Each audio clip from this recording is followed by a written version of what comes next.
Hey, what's up guys? A new Hog Rider deck hopped up to the top of Clash Royale. In a meta where most Hog Rider decks are total trash, this deck is trashing pro players at 19 in the world. Firecracker finally got fired with her job with Hog Rider because she dies to arrows. Instead, Wizard spawned in with supreme success. No matter what spells they throw at you, you're gonna survive, and you have Monk to block projectiles back, while the greedy goblins take the void damage from the Wizard. After defending with Wizard, plop down a Monk and a Hog Rider and begin a huge parade. Opponents will be disturbed by the amount of damage you do when you break through with your Earthquake. They won't be able to spell you because of the Monk, and the Wizard washes away any bait cards in your way. So the Hog has a clear path to collect as much damage as he can. If you have one evolution, use Evolved Wizard. It's time to create havoc with our Hog Rider hammers and assert dominance. Don't forget to subscribe to the channel so you never miss out on any of the daily videos. And huge hammer love to everyone that's supporting the channel with creator code SirTag. This guy's got the sword, and we probably have the shield. At least that's what I'm thinking, because we have the Monk to reflect everything back. So our strategy right now is to wait and see what he wants to do, and if he doesn't cycle anything, we're gonna go and barrel our way through with goblins in the back, drop our Monk at the river, and hopefully get this guy to drop a bad log or something. Worst case scenario, we get 500 damage with the Monk reflecting all of the Dagger Duchess damage back at our opponent's face. Also, he has to face the fact that his Pekka is getting obliterated by our Monk. Imagine losing more than half of your health of your Pekka, and you don't have an Encycle to counter our Hog Rider anymore. So, I do like that. This is a pretty spicy start for us. Oh, man's got Wizard? Man's got Wizard, and he is wonderfully going through one of the weirder plays I've seen in a while. I was hoping the Ice Spirit would enable us a better defense there and soak up the damage from the Little Prince a little bit more, but it is what it is. Let's see if we can go through with our Hog Rider. Please tank for the Wizard. Let's go. Phenomenal position for us. Wizard's going to stay alive for a little bit longer. Maybe it gets a hit on the tower. I thought because there were slightly under-leveled guards that I might be able to get one hit. And I was hoping for it, but no such magicry or sorcery from Mr. Wizard. All right, arrows are out of cycle, and to be honest, one of the worst matchups for this deck is going to be Pekka. So I'm glad that we got it here. I wanted to show that matchup because a lot of people are like, what do you do against Pekka? Well, the number one thing is do not go Hog Rider plus Monk and single elixir, because you don't have great answers to it afterward. We're also going to pop the ability a little bit later in case he's going to have another small spell or if he drops his Little Prince. It's kind of wrong there, unfortunately. Usually you want to pop the ability earlier, but I thought because it was so predictable, he would expect it, and then he wouldn't drop his spells, and then he would drop a fireball afterward, and I was like, if that happens, that would be the most tilting experience ever. And if it doesn't happen, I'm still in an advantageous position, so I don't really lose anything. So it is what it is. We went for the highlight reel, and it didn't happen. We're going to be dropping maybe an Ice Spirit here with, ooh, no. I don't like this, man. I don't appreciate this behavior. We totally have to keep this Wizard alive. And then I got to go Goblins here, protect the Monk a little bit longer ideally too, but he's going to have arrows. You know what? Screw it. I think we pop ability now. Barely. Yo, it targets the Monk and the Hog Rider is just free. And somehow, some way, the Wizard is still alive, melting the rest of the night. So if we defend this Pekka, there's no doubt we've won the game. All I have to do is stop this. He's going to go Void, so let's go Ice Spirit, make a prediction, then go Goblins. Let's go. And that's why Goblins are in the deck. They're substantially sturdier, and they allow the Wizard to survive against Void, which is the best spell in the game. Saw it here first, guys. Void is a problem, especially with Pekka. So if you don't have your Goblins in hand and they go in for the Void, the Wizard's dead, and then you're dead. You got to make sure if they're going to Void, you make the prediction, and then you'll seal the bag. Wait, this guy's going to go in for an aggressive balloon? If we pull it back over the river and through the woods with our Tesla, he can't do anything. That was one of the cleaner shutdowns I've had in a while, and he only scratched the surface, maybe doing 300 damage to our tower there. After Monk punching our way through Pekka, we've pushed up to 7,200 in the world. All right, we got a game here. First play for us is to go Goblins in the back and see what he's up to. First play, Goblins in the back is not bad if you got Monk, because you're able to preserve your Monk and get your opponent to drop a splash damage card like that you're able to use to bounce it back at their tower. So now, because he was intending to counter the Goblins with the Bomber, he ended up taking Bomber damage on his tower. It's basically like I stole his Bomber, evolved into the Bomber evolution, and then blasted his tower real fast. One of my favorite plays to do. Also, he's going to have a Hound deck, which isn't necessarily very easy for us to beat, unless we make predictions on his Void. Almost every time, people are going to be running Void with Hound. And I get to show you guys something pretty cool. If you drop your Wizard here, it should not get voided when it walks up because it's going to be too close to your tower for your opponent to do anything. Also, we can go in for Goblins here to go and prioritize defending against his aggressive balloon and make sure if he voids, he's not able to lock onto our Tesla and fully finish that off. those placements were pivotal in securing a suboptimal offense for our opponent and a rock solid start for us. So I think with the Snowball and Void, he's not able to kill that very effectively. Wait, does he just lose most of his tower again? This deck is so freaking good. I love the fact that I'm actually okay against annoying decks like Lava Hound, because usually in the previous metas when you were running Firecracker, they would arrow away your Firecracker and the Firecracker wouldn't do that much damage. But Wizard is a wonderful card. I just really like it, especially in this meta where people are always playing Lava Hound Void. You void the Void and nullify it so it doesn't do damage. We're gonna go for Monk in front so we can protect our Wizard a little bit longer. And we'll wait and see what he wants to do. We're gonna pop the ability when it crosses, because not only is it gonna preserve our Wizard a little bit longer, but also on top of that, one of the biggest benefits of it is doing 500 damage to the tower. And then when the Wizard shield explodes, it incinerates all the lava pups. You gotta love when that happens. Okay, so he's gonna go in for a Void on this. So let's go Ice Spirit, and then let's go Hog Rider afterward. And then notice how there's been something targeting on top of that every single time. You notice how there were 2 cards that his Void was always hitting. So because of our placements and our prioritization of the defense of the Tesla, he wasn't able to get that huge Void damage that he was hoping for.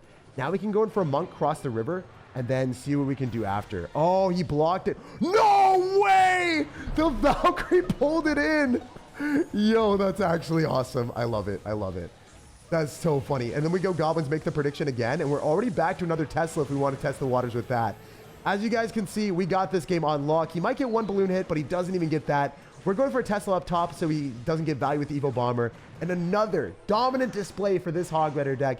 It is by far the best Hog Rider deck to play. There weren't any other Hog Rider decks that I was finding success with. And to get crazy, easy, and quick wins with, I mean, I'm loving it.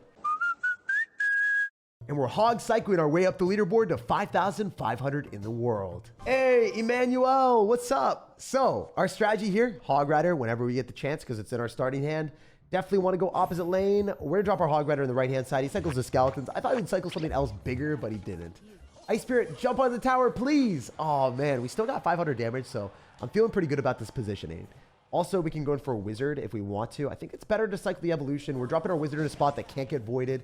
And what is he going to do? He's going to have Log, Knight, and Skeletons with Firecracker. It's going to be a Hog Rider Mirror matchup probably, right? Round 1, fight. There's a chance it could be Goblin Drill, but it's unlikely. We're going to drop our ability right now because we don't want to have our Wizard die. And we get a lot of damage back on the Dagger Duchess, so it feels good. Overall, pretty awesome positioning. Always going to be hovering our Tesla here in case our opponent decides to go for a Hog Rider. If he goes in for a Hog Rider, he's not able to Earthquake on that Tesla and hit the tower. So it's 1 tile from the maximum distance in the river in the middle. And then when you do that, that's going to be your best possible placement to fully counter Hog Riders and get positive elixir trades if they go Hog Rider plus Ice Spirit.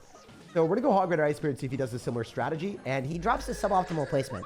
Should be 1 tile lower because my Hog Rider arrives on that a little bit quicker. Okay, so I can go in for a Monk here to activate King Tower and then also be in a pretty awesome spot against the rest of his stuff. I'm going to pop ability here, and the reason is I can't eat the damage against this Firecracker. Wait, that was so weird. I don't know if y'all saw that. I thought I clicked the ability in time. The ability showed with its animation, but it didn't knock back the Firecracker shot. So it must have been like a millisecond of a difference. Pretty weird, but, you know, it happens, I guess. All right, so strategy here is expecting our opponent to go for a high Tesla like he did before. We're going to predict his Tesla with our own Tesla. So that's what our... No, or we can go Wizard. I think Wizard's better. I think we just go Wizard on that.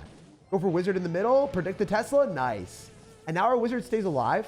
And I was thinking about dropping our Tesla, but I remembered if I cycle my Tesla, I don't really have a Tesla to defend against this Hog Rider, so it would be pretty bad. I don't like that decision. Wizard knocks back his Knight into our Tesla spam if we wanted. And also, more importantly, into our Dagger Duchess. So we also... Fat finger our Tesla up 1 tile up. So it's a little bit bad, but it is what it is. You can easily stop this with a Log and Goblins and take no damage if I played it correctly. And I didn't play it perfect, but it's okay. We can go for an Evolved Tesla, please. Yo, I love the fact that that Firecracker is obliterated because the death damage of the Tesla now finishes that off. We're going to Log on the Skeleton so we make sure that we win that battle there. It's going to drop a later Tesla. I wonder if that's good for us. Man, this is really the battle of Hog Cycle here. I want to win it badly. All right, I think it's better for us to continuously spam Hogs and get ready with our Tesla in the right spot. So you don't fat finger it if you're just hovering the correct Tesla placement. I think that's my #1 tip for any of these matches. Like, if you're just not very confident in something, make sure that you're hovering the placement. Also, he loses the firecracker, so that's good. Now he's going to go for a knight. He's going to go for another firecracker. We can monk directly on top of this. Ooh, wait, this is looking pretty bad, for me at least. I got to pop the ability here so I can kill his firecracker. And then I got to go goblins afterward. I mean, I didn't want to get pre-logged, and then I remembered that I could have stopped the pre-log by clicking the monk ability. Man, there's so many different intricate plays that I could be doing to maximize my wins. All right, the monk hit the tower. The goblins are doing damage. What is happening here? How did that do so much? It just keeps going. It just keeps going. What the heck happened? And he said, oops, and it was covering up how much damage I was doing. I was like, wait, do I just win with goblins? That's just so weird. That's so wild and weird. That's unheard of. The goblins are gobbling up his tower like Thanksgiving, and we were not even saying thanks or anything. We were being a cordial individual.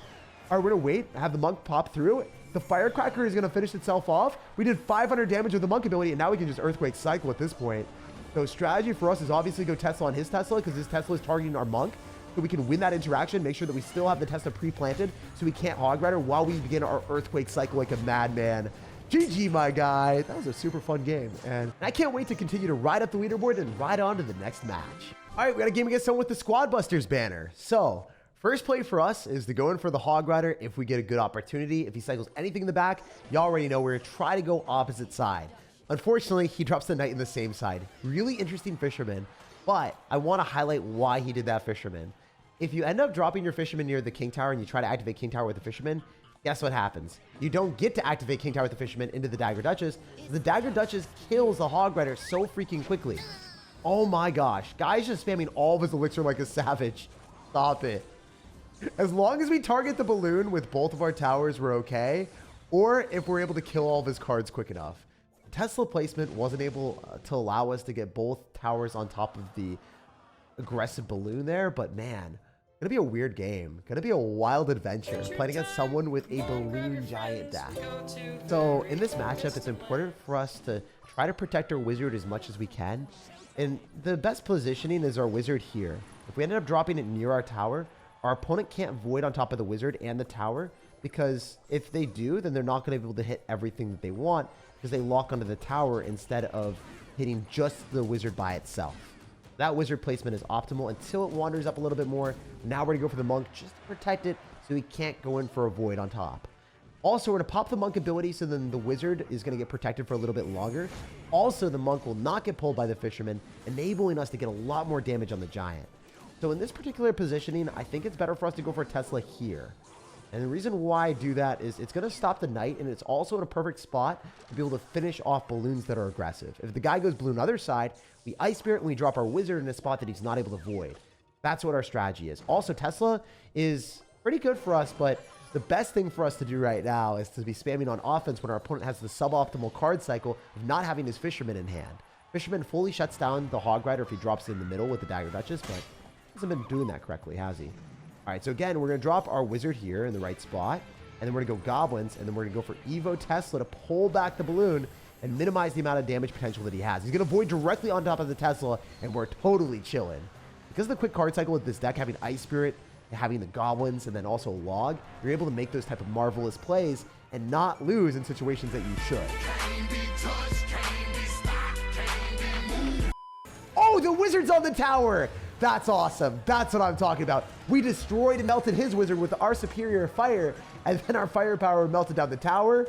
It astonishingly, absolutely desecrated his Night Witch, and we're in a pretty good spot. All right, let's go for our wizard here. Go in for a Tesla to pull it back again just to meme on him. And if he does do that, we can go goblins, and I do think that our wizard barely survives as well. So, cool stuff. Solid W on our end. Good player from his end. His wizard counter placement with that void at the end was scary, but we still persevered, only taking 300 damage. And we were able to destroy the tower with a surprising amount of wizard firepower. Yo, what's up, David? He's got the Hog Rider and the wizard in the banner, so maybe he's going to be running the exact same strategy. He's also sweating bullets right now, so maybe, you know, he's kind of feeling the heat from the wizard, sizzling into the arena, frying our opponent's brain cells. Unfortunately, we are going wizard in the opposite lane, and he's laughing at me with a Hog Rider. How dare. Okay, this is not great. This is not great, but maybe keeping the... Okay.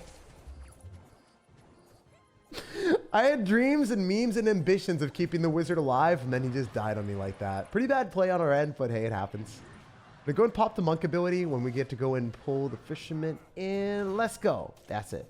We get a lot of damage on both sides depending on where we want to go. I think it's ideal for us to get that dispersed damage.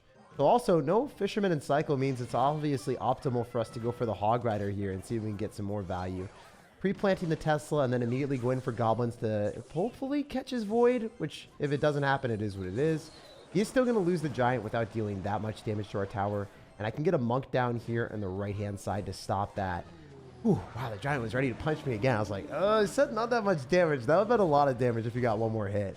That was a considerable amount, but it wasn't tragic. We can pop the ability if the monk crosses, and it will. Very nice for us. Now we can go in. I think we could wizard this. I'm not going to, because I think it's better for us to just go for an ice spirit and then get back to a Hog Rider and laugh at our opponent if he tries to activate King Tower, because obviously it's not possible. You can't activate King Tower into a Hog Rider if your opponent is going to wait for the daggers to be completely back to normal. So if he goes in for a fisherman, he's going to drop it a little bit too late. The Hog Rider gets a hammer hit, and we're in a wonderful position. Obviously, he is definitely going to be going in for a play of going for the void. So let's pop the monk ability here. Hopefully be able to kill the fisherman and also the rest of his stuff with that monk. Yo, that was awesome. Let's go. Only one giant hit. That's all he got from that. So we're currently winning the game, and it's feeling good. Well, we're not winning the game from a damage department, but from an elixir department, and I guess from an aggregate damage department, but it doesn't matter since it's only like 200 damage left-hand side. We're not going to go towards that tower anyway, but, you know, besides that, we are up because we can throw more elixir at him and find a position where we know that we can be on offense and he's not allowed to. Let's go for monk and make prediction, and then when he feels like he can go for a void on the back of the wizard, we're going to go for goblins here and mess with him even further. Also, the evolution is so stupidly strong. So watch as the wizard just melts our opponent. Obviously, if we go in for an ice spirit here, we're going to be able to redirect his wizard and then go for our own wizard here, snag the tower, and secure the bag. This is why I love playing this deck so much. The giant deck that is one of the most popular decks in Clash Royale has no chance. Even if you don't really play your best, as long as you use your goblins and protect your wizard or protect your Tesla, and then the evolved Tesla clutches up on defense, when you go all in for the win with the monk protecting your Hog Rider from the fisherman, they're going to catch nothing but a big fat L. And despite David joining forces with Goliath in the form of a giant, we still gave him a big fat monk punch.